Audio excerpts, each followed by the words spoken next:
hi, welcome to this episode of History Hunters. I'm here in Grass Valley, California, and I gotta admit, it's summertime and I did not expect rain, but that's what we got today. And I also did not expect to get a cold. I also don't expect loud trucks to go by me, but I'm here. I'm going to show you some historical aspects of this very historic gold rush town on this episode.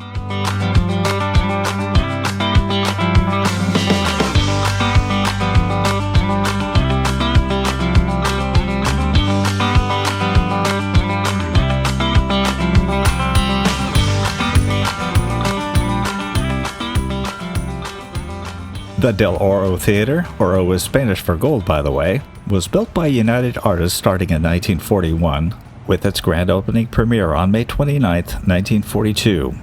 It is still showing movies to this day, 80 years later.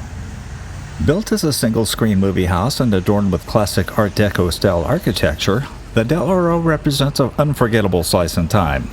Renovated into a triplex in the 1970s, 2 additional theaters were added, giving the Del Oro a total of 845 seats.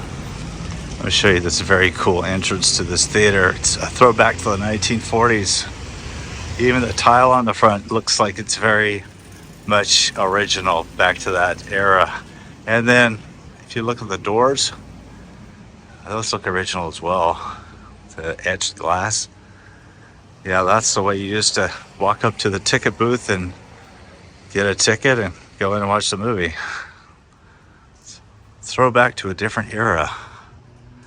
But looks like none of these movies playing are worth seeing, as far as I'm concerned. Next door to the theater is a 3-story building now home to a furniture store. It was on this exact site where the Argyll Opera House stood and caught fire in the summer of 1896, which spread to the entire block. This 3-story building was constructed in 1900, and parts of it were used as a theater, a lodge meeting place, and city hall. From 1922 to 1942, this was the Strand Theater. Located at 248 Mill Street is this replica of Lola Montez's house, the only one that she ever owned. When the internationally known Irish-born singer and dancer moved here in 1853, the house was just 2 years old. It was first used as a gold mining company office and a schoolhouse in 1852. In 1851, Montez sailed to the United States. There, in New York City and on the stages of Boston, Philadelphia, New Orleans, and San Francisco, she performed her notorious spider dance, spinning wildly as she pretended to shake spiders from her petticoats. Her unique personality, defiance of convention, appetite for publicity, cosmopolitan background, and her great beauty made her a sensation from the cities of the East to the mining camps of California until 1853. Her third marriage, this time to Patrick Hull of San Francisco in 1853, ended in divorce soon after she moved to Grass Valley. On this property, she hosted parties in her salon, kept a pet bear, and mentored the young Lotta Crabtree, who lived just a few doors down. Montez moved from Grass Valley in June 1855 for a tour of Australia to resume her career by entertaining the miners of the gold diggings during the gold rush of the 1850s. In 1855, she performed her modified spider dance in Melbourne, Australia, which began with her pretending a spider was crawling up her dress and ended with her lifting her skirt to reveal that she was wearing nothing underneath. The crowd was beside itself, and one critic called it, quote, utterly subversive to all ideas of public morality. Her original home was condemned by 1975 and replaced by this one as a replica of the one depicted in this 1854 sketch. Her wild lifestyle caught up with her, and she died in 1861 at the age of 39 from syphilis. She is buried in New York's Greenwood Cemetery under her birth name of Eliza Rosa Gilbert. The community of Grass Valley has remembered her brief stay with a mural on the side of the Sourdough and Company business wall. Now, interestingly, there is an Episcopal church behind the house, but it was constructed shortly after Montez left town. But I doubt she would have attended if it was here then. This building was used as Lloyd Weeks' plumbing shop in the 1940s or 1950s. Notice the cottage at the left is no longer standing in this photo comparison. At 238 Mill Street in Grass Valley, this is the home of famous actress Lotta Crabtree. Lotta's father, John Crabtree, arrived in Grass Valley in the early 1850s during the gold rush. Lotta, who was born in 1847 in New York, and her mother joined him in 1853. The Crabtrees were British immigrants who boarded miners, many of them who were Cornish. At the age of 6, Lotta caught the attention of neighbor Lola Montez, who lived just a few doors down. Montez offered her lessons in singing and dancing. Miss Crabtree made her first public appearance in Scales in Plumas County, and that led to a successful career on stage nationally and abroad. The Crabtrees left Grass Valley in 1856 to move to San Francisco, where the 9-year-old kept performing as a stage actress, singer, and dancer. She became known as the nation's darling. She was petite and became a favorite playing children due to her red hair and her skill of being full of mischief, unpredictable, and impulsive. In 1863, Crabtree left for the East Coast to perform in stage plays. By age 20, she was a national star and owned her own theatrical company. Her fame peaked in the 1870s and 1880s. A very common postcard of the Birdcage Theater in Tombstone, Arizona bears a notation that Crabtree performed here. By the 1880s, Lotta was the highest paid actress in the country, earning about $5,000 a week. So much money that she donated to charities helping children and animals. She also liked to buy fountains for cities, including the famous one in San Francisco at the intersection of Market, Kearny, Geary, and 3rd Streets in 1875. Her mother Marianne managed her career and smartly invested Lotta's money in buying property in San Francisco and other cities. In 1885, Marianne bought a lot and built a cottage at a resort in New Jersey as a gift for Lotta. Crabtree's career came to an end beginning in May 1889 when she was badly injured from a fall in Delaware and spent 2 years recuperating at her resort cottage. When she tried to make a comeback in 1891, she failed to gain back her following. She retired for good at age 45 in 1892. After her death in Boston in 1924, Crabtree left an estate worth $4 million in trust that continued today to fund projects in her name. Lotta Crabtree is buried in the Woodlawn Cemetery in Bronx, New York. There's a public library. We're on West Main Street. It was built in 1905. It's one of the 2,500 Carnegie Library buildings built between 1883 and 1929 from money from the steel magnate of Andrew Carnegie. I was going down this street here and I saw this brick wall, and I have to say it looks like there's some creepy stuff back behind it, but this is St. Mary's Convent and Academy, built in 1865 by Bishop Eugene O'Connell, a Sacred Heart Covenant, and it served from 1866 to 1932 as the first orphanage of the Northern Mines. As you can imagine, a lot of miners died doing what they were doing. And look at these gates here. Look at this. Founded March 1865, and it's open. Check it out. I'm not sure who lives here or what the deal is, but there's a church next to it. St. Joseph's Chapel is connected to the north end of the Academy. Its design is Gothic vernacular with a very steep roof. And check this out. This old redwood tree has been cut down. I mean, it was probably here back in those days. Look at this. In 1878, the name was changed from the Orphanage of the Holy Angels to the Covenant of the Holy Angels, and in 1880, the name was changed to Mount St. Mary's Academy. In 1880, there were 40 boarding pupils, 60 orphan girls, and 40 orphan boys.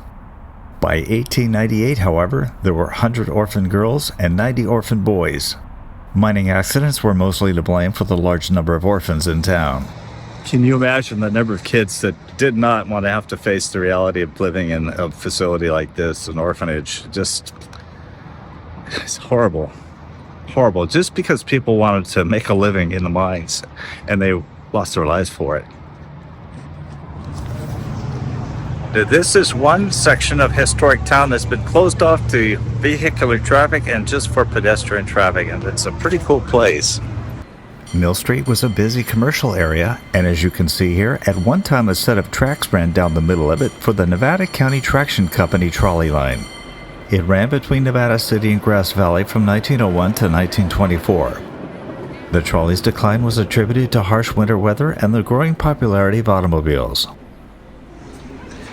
Over here I saw a chocolate shop, and This is what happens if you eat too much chocolate.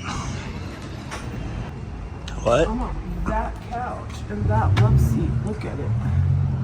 Oh, yeah? Yeah. Oh, and that chair. I want that set. The Union newspaper moved into this building at 151 Mill Street in downtown Grass Valley in 1906.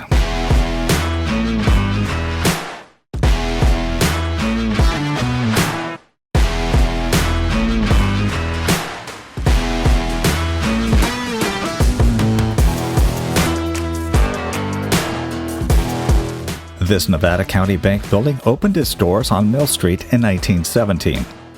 It was built in the Greek Revival style and modeled after a Greek temple. One of the local newspapers, the Grass Valley Morning Union, called it the Little Temple of Finance when it opened.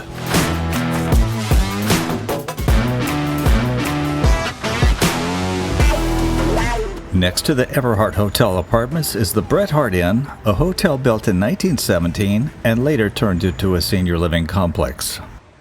Where are we at? I don't know. Look behind you. Holbrook Hotel. At 212 West Main Street, the Holbrook Hotel was built in 1862 and incorporated the Golden Gate Saloon, which has been in continuous operation since 1852. The plaque on the wall notes that several notable people stayed at the hotel, including gentleman Jim Corbett, Lotta Crabtree, Bob Fitzsimmons, Bret Harte, Jack London, and Lola Montez.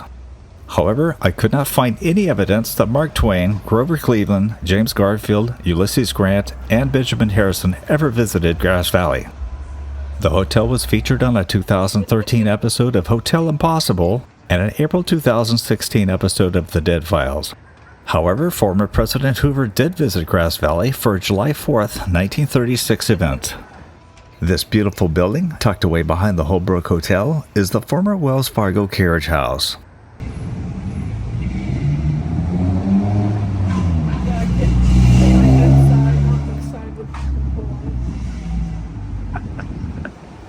Yeah, wait.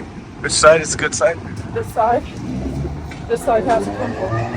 The really cool thing about them blocking off the street is Is that there is people a can truck run down the sidewalk and not getting killed. with the big truck facing you? They blocked it off, but here's this big truck. And this is the Emmanuel Episcopal Church. And it's quite old. In fact, let's see, there's a plaque right here. It says first services were 1854. That plaque's been there since 1965.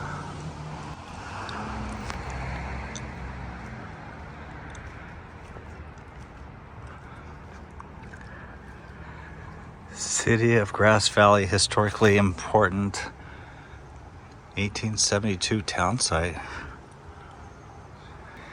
I'm not quite sure what this is. St. Cecilia's room. I thought those were graves, but they're not graves. Very cool. Look at that house. That is so cool. Love this place. Grass Valley would be a place to live if you were retired. I'm just astounded of how many beautiful houses are here. Very old houses. And people who live here are very fortunate, I think.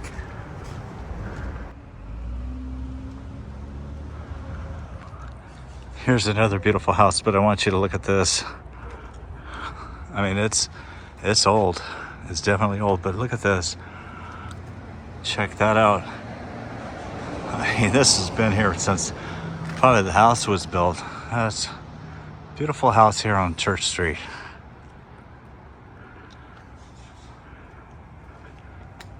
Looks like somebody's missing a piece there. In case you're wondering where Sarah and I stayed while in Grass Valley, we rented a unit on Airbnb called Paradise Pines. While it's on a busy road to the Empire Mine, this property is surrounded by a beautiful and peaceful Japanese garden.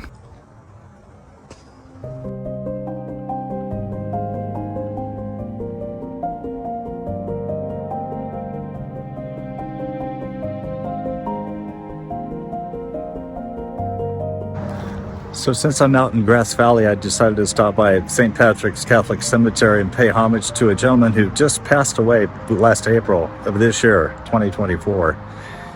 He was Louis Conter.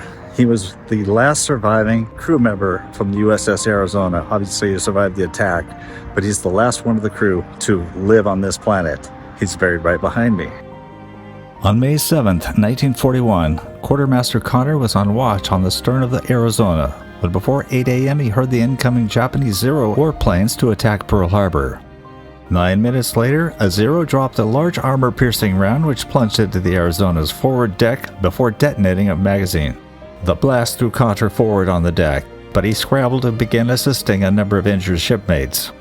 He found his way to a lifeboat and began rowing to shore. Along the way, he and several other sailors pulled several dozen injured men from the water. Shortly before 10 a.m., the attack ended, and Conter found himself assisting in the grim task of pulling the dead from the water and fighting fires that engulfed the naval station. Here is the actual bombing of the mighty USS Arizona by Jap planes. These pictures were made by a fearless cameraman who thought nothing of his personal safety to make possible this record for all posterity.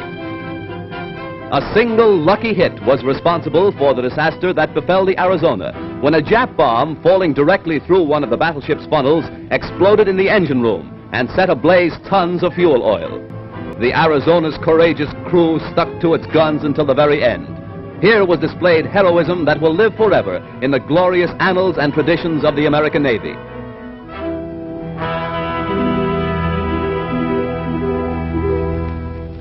When America went to war, Conter enlisted in Naval Flight School.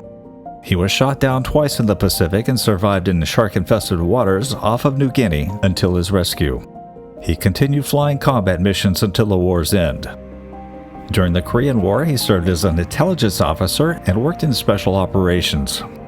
In 1967, Conter retired with the rank of lieutenant commander after 28 years of service. In his retirement, he made the annual pilgrimage to Pearl Harbor to honor the 2,403 souls lost that day, of which 1,177 came from the Arizona.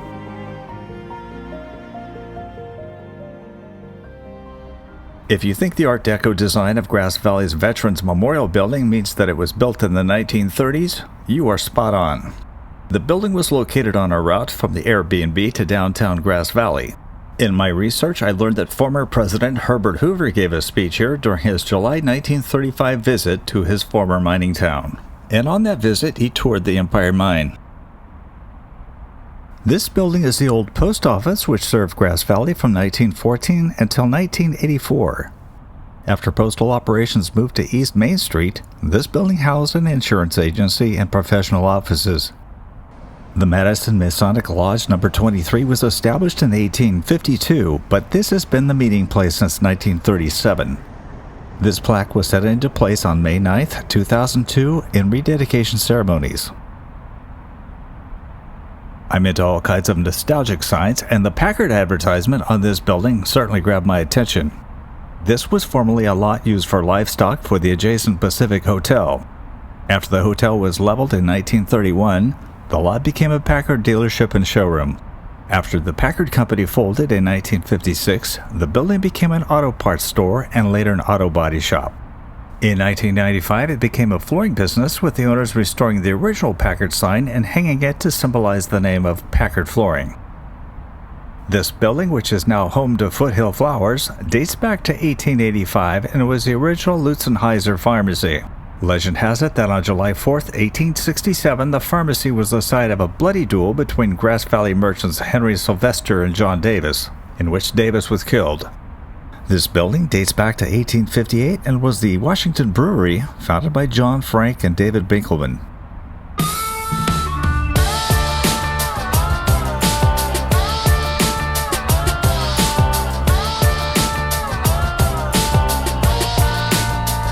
We'll wrap up this episode with a quick look at the other buildings on Main Street, which I didn't have time to research. But they certainly look like they date back to the Gold Rush period. I saw an old man by the side of the road. He said I'd walk 100 miles, but I got nowhere to go. Back in my time, I was a kid that had a head full of dreams. I'm now a drifter with a pack of cigarettes in my jeans. I'm a one-man circle, says I'm walking the line. I lost a Chevy tank of gas on Interstate 69. I had the roof down, singing with my head in the sun. I never had a job, I just had plenty of fun. I'm on my way, gonna stray back down the road. Ain't see the sun coming up for a day. I got a ton on my mind, I can't find no words today. I'll be kicking back some old time sunny day. So I said to the man, well I think it was Joe. I said I ain't got much, but I got somewhere to go. I got a case full of clothes and a bottle of Jack. He said, okay sir, and climbed up into the back. He asked me where we